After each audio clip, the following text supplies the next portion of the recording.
सॉल्बिलिटी of solid in liquid. Solubility क्या है? Solubility the maximum amount of solute dissolve in the definite amount of solvent at constant temperature and pressure is known as its solubility, which depends upon following factor: nature of solid solute and solvent, temperature and pressure।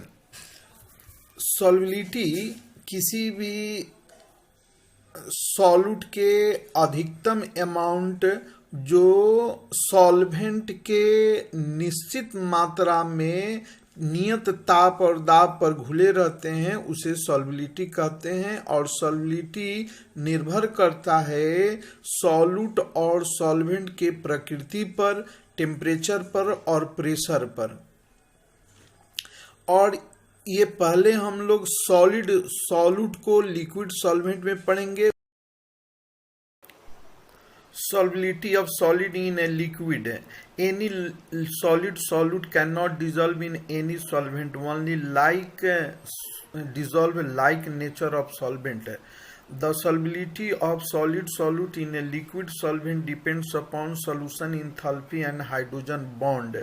Solution enthalpy is equal to lattice enthalpy and solvation enthalpy। If solvation enthalpy is higher than lattice enthalpy, solid solute dissolve in a liquid। If solvation enthalpy lower than lattice enthalpy, and solid solute not dissolve in a liquid। What is lattice enthalpy?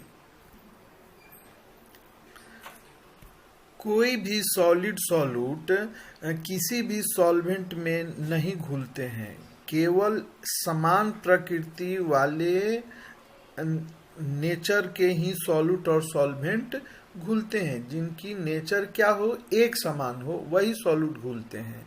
यदि सॉल्बिलिटी solid solute का liquid solvent में सॉल्बिलिटी जो है वह निर्भर करता है solution enthalpy पर और हाइड्रोजन बॉन्ड पर। सॉल्यूशन इंथैल्पी जो है वो निर्भर करता है लैटिस इंथैल्पी पर और सॉल्वेशन इंथैल्पी पर। लैटिस इंथैल्पी क्या है, सॉल्वेशन इंथैल्पी क्या है, आगे में चर्चा करेंगे। यदि सॉल्वेशन इंथैल्पी लैटिस इंथैल्पी से अधिक हो तो सॉलिड जो है वह लिक्विड सॉल्वेंट में घुल जाते हैं। यदि सॉल्वेशन इंथैल्पी से ज़्यादा हो लैटिस इंथैल्पी तो सॉलिड लिक्विड सॉल्वेंट में नहीं घुल पाते हैं। लैटिस इंथैल्पी क्या है, इसकी विषय में हम चर्चा करेंगे। देखिए, lattice enthalpy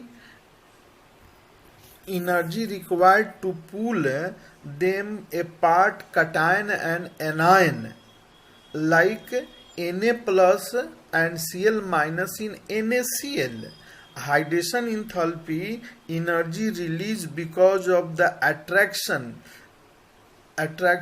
like Na+ and Cl- water molecule are attract to cation and anion। cation or anion attract with water, which is known as hydration enthalpy।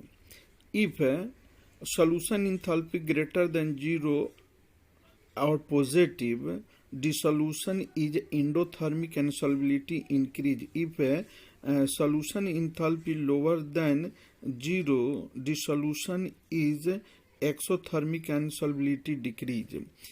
In cation और एनायन को अलग करने के लिए आवश्यक ऊर्जा, जैसे सोडियम क्लोराइड में Na+ और Cl- की आयन को अलग करने की ऊर्जा को लैटिस एनर्जी कहते हैं। लैटिस एनर्जी को बृहत रूप से हम लोग केमिकल बॉन्डिंग में स्टडी किया है, उसकी बहुत सारे कॉज हैं। यहाँ केवल समझने के लिए ये बताना है कि आयन के बीच को हटाने की एनर्जी जो है लैटिस एनर्जी है। हाइड्रेशन इंथैल्पी है वाटर जो पोलर मॉलिक्यूल है और सोडियम कटायन है, तो सोडियम कटायन और वाटर मॉलिक्यूल के ऑक्सीजन के निगेटिव आयन के बीच जो अट्रैक्शन लगे, या क्लोरीन एनायन और वाटर मॉलिक्यूल के हाइड्रोजन के प्लस पार्शियली पॉजिटिव के बीच जो हाइड्रोजन बॉन्ड कार्य करे, जिससे अट्रैक्शन होगा, और इस अट्रैक्शन में जो एनर्जी की रिक्वायरमेंट होगी उसे हाइड्रेशन एनर्जी कहते हैं। और हाइड्रेशन एनर्जी जो है वह 0 से बड़ा होगा तो वो क्या होगा, इंडोथर्मिक होगा। इसलिए डिसोल्यूशन इंडोथर्मिक होंगे और सॉल्युबिलिटी क्या बढ़ेंगे। उसी प्रकार डिसोल्यूशन जब एक्सोथर्मिक होगा तो सॉल्युबिलिटी क्या होगी, घटेगी।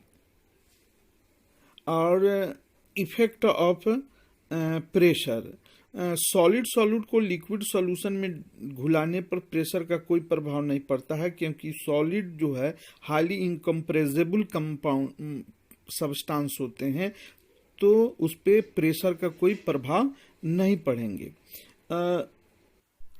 Solid is highly incompressible, hence solubility of solid in liquid not depends upon pressure. और आगे हम लोग गैसीय सॉल्यूट को लिक्विड सॉल्वेंट में पढ़ेंगे।